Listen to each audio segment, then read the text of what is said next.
So I brought her doll,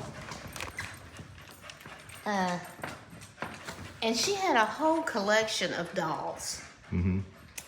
And she had a little offset in her closet. She had this whole collection.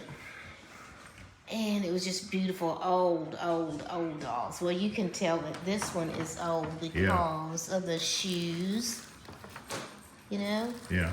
And so I went up there to visit her one time, and I always went back in the closet to see her doll collection. And there was just one doll. And I said, what happened? What happened? Where are your dolls? She said, oh, I sold them. I said, you sold them? I said, Aunt Ella, they were worth thousands of dollars. I said, why did you sell them? And she said, I needed the money. I mean, that's just who she was. Yeah.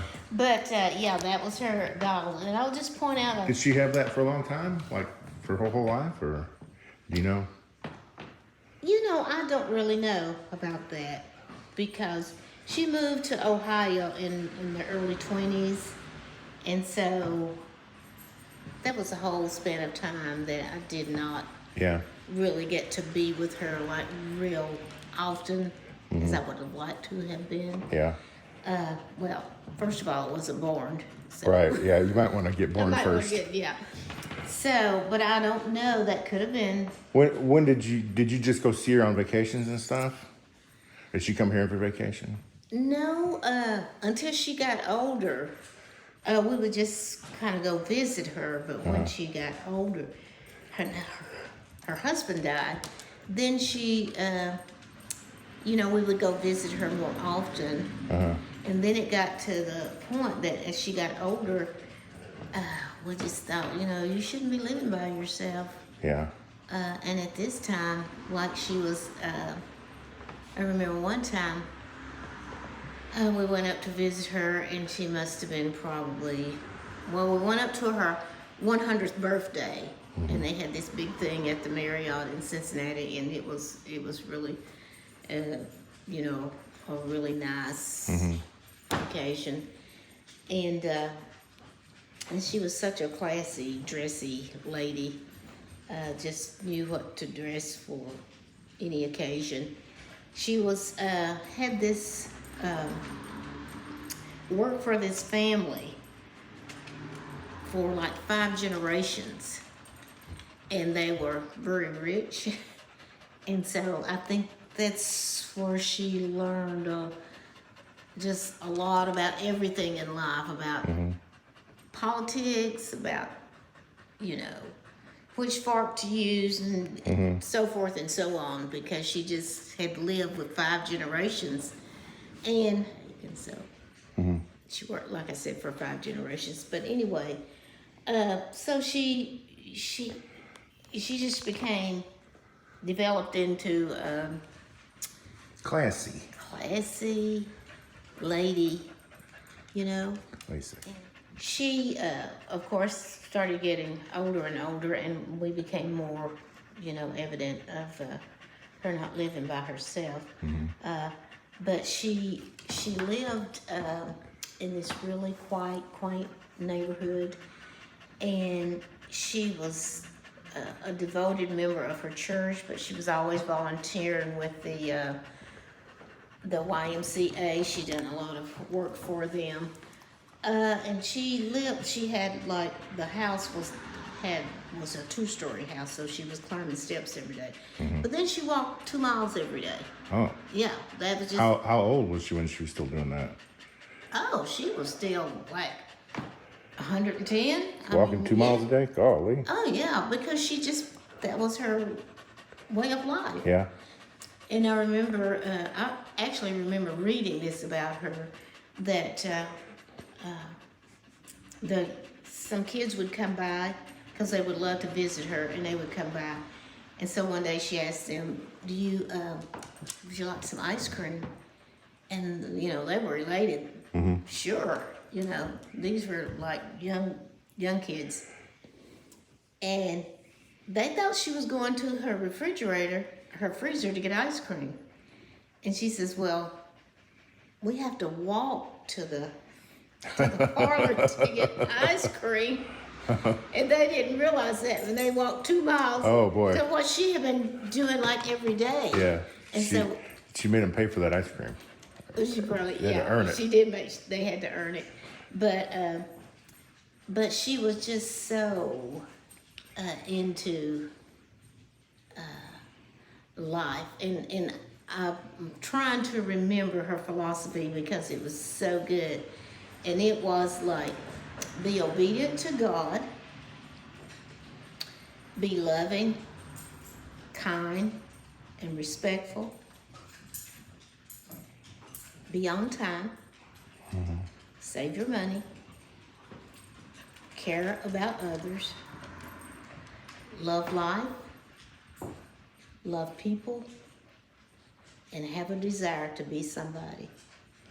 I've kept that in my heart because it's so good, and it's so good, you know, that's her legacy to just to pass down to our, I was gonna say to our family, which we do, but it's to really be passed down to the world because that's how she was.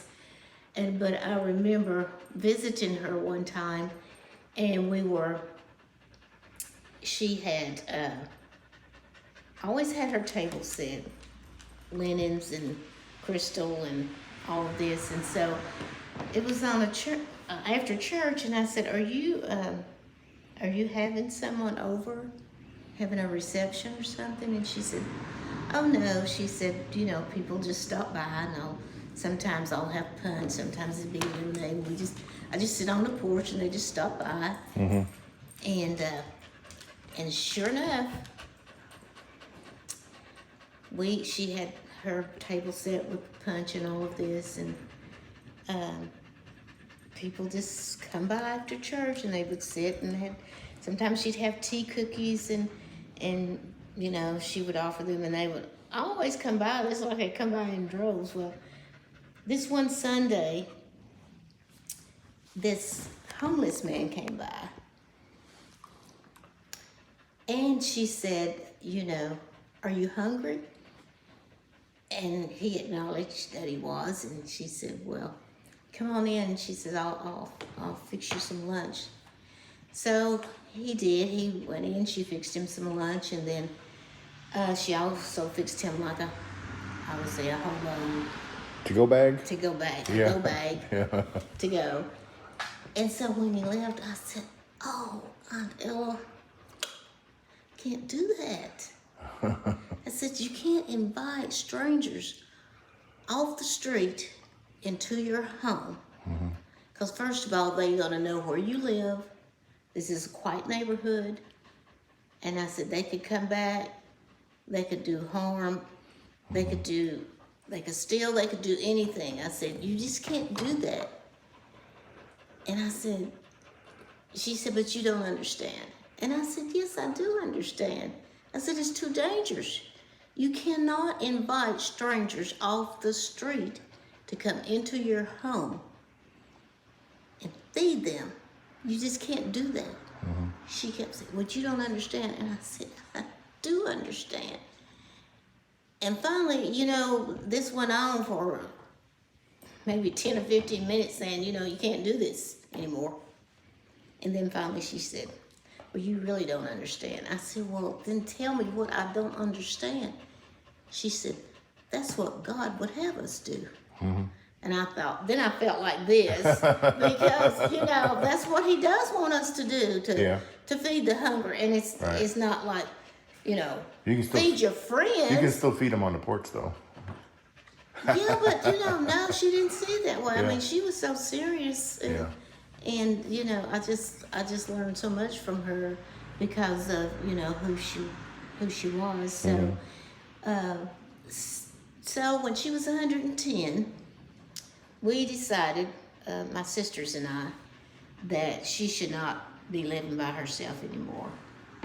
So we told her, you can come to live with any of us you want, you know, but we don't think you should be living by yourself anymore. And so she thought about it, and she said, my sister Helen lived right outside of Washington, D.C., Alberta lived in Columbus, Georgia.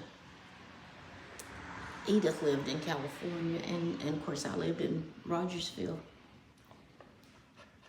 She says, I think I want to go live with Helen. Because she lived in Vienna, Virginia. Mm-hmm. She said, I want to go where there's something happening. She wanted to be where the action is. You want to be where the action is. Yeah. But speaking of her walk, sometimes I forget things because I get, just thinking about everything, her life and everything. But I remember this one time we were going to, we would have family reunions all the time. So we were going to California because that's where my sister lives. So we were gonna go to California. So I told Bobby, I said, okay, we will drive to Cincinnati and we will fly out. She can fly with us. And so that's what we decided to do. So we were going, and so we were kind of running behind. See, that would have been be on time. That would have, I should have taken that. Yeah, I'm still having a little bit of a problem with that. Yeah. On time. But anyway, so what happened was we were running behind, and so I told Bobby, I said, you just, I'm gonna run like OJ, running through the airport. If you remember how he was running through the airport. I said, I will run and I will catch that plane. And I said, you just bring Aunt Ella, but I will run and catch the flight. So I'm running through the airport like OJ. And I get to the to the airplane. I was out of breath, could hardly breathe. And I told the stewardess, I said, listen, I said, you just have to hold this plane because my aunt, at this time, she was 106. I said, my aunt is 106. I said, she is not in a wheelchair. I said, you have to hold this plane for her. And the stewardess said, well, of course we will. She said, is that your aunt standing behind you? I looked around and there she was. And I said to Bobby, I don't understand. I said, how did she get here so fast? He said she picked up her little bag and she said, let's hit it. I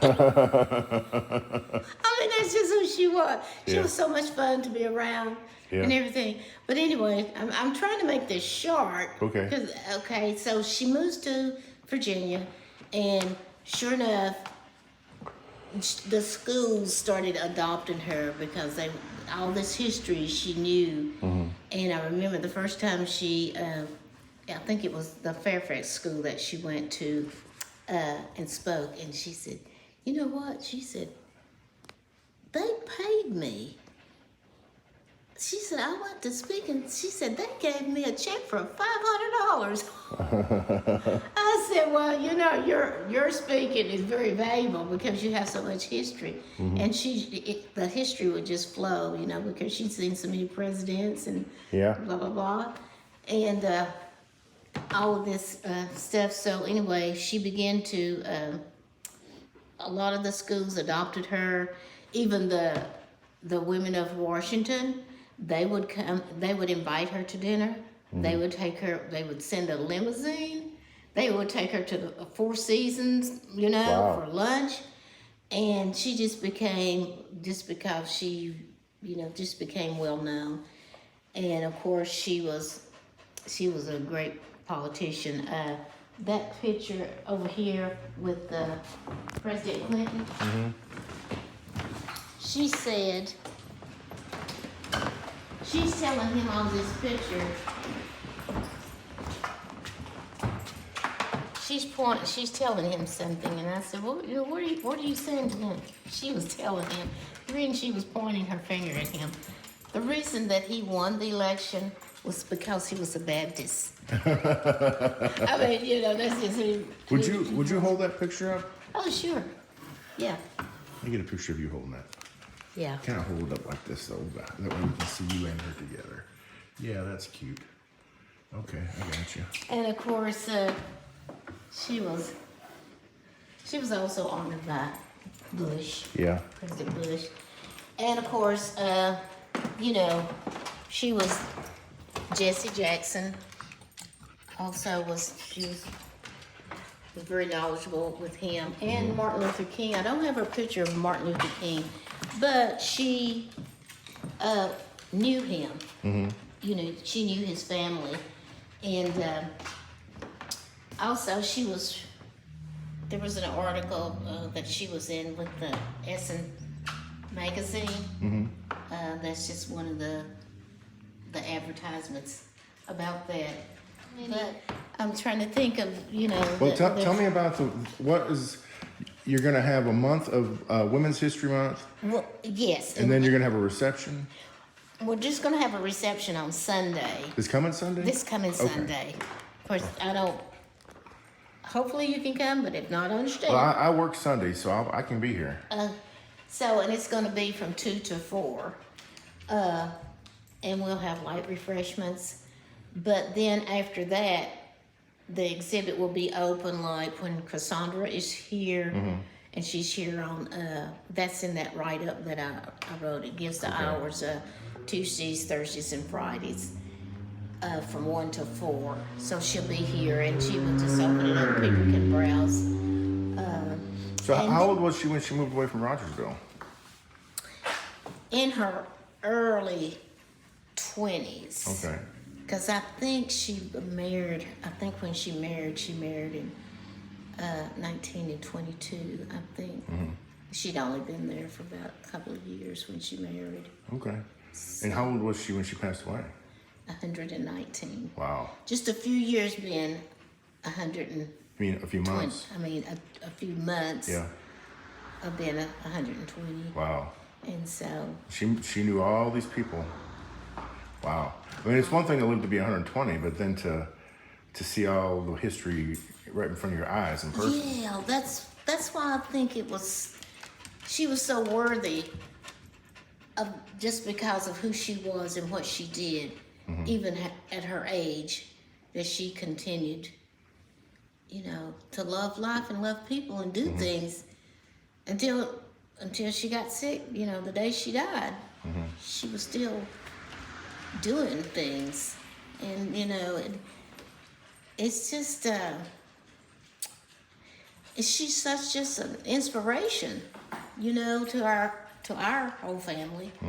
And I mean, is she your mom's sister or your dad's sister? she's my dad's sister. Okay.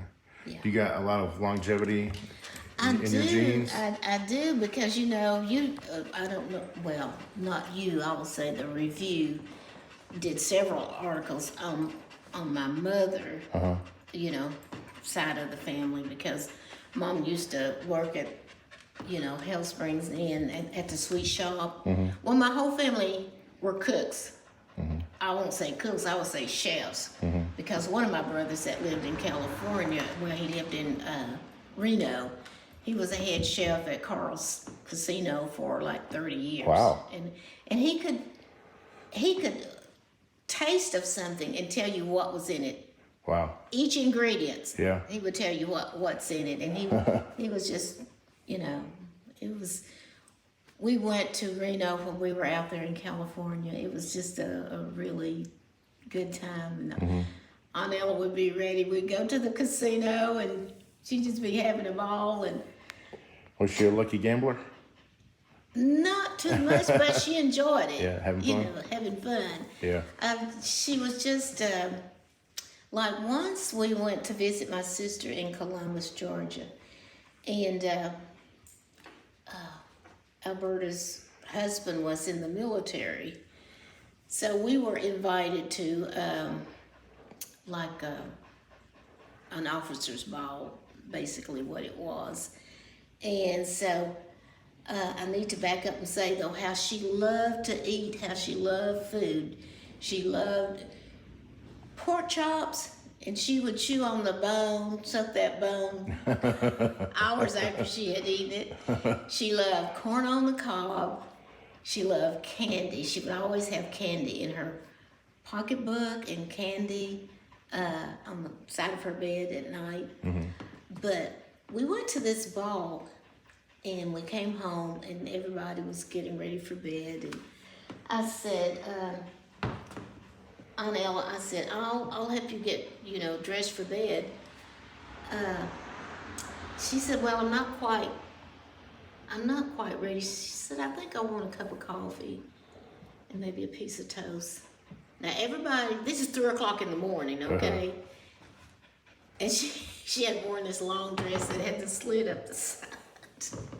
She said, I think I want a cup of coffee. I said, okay.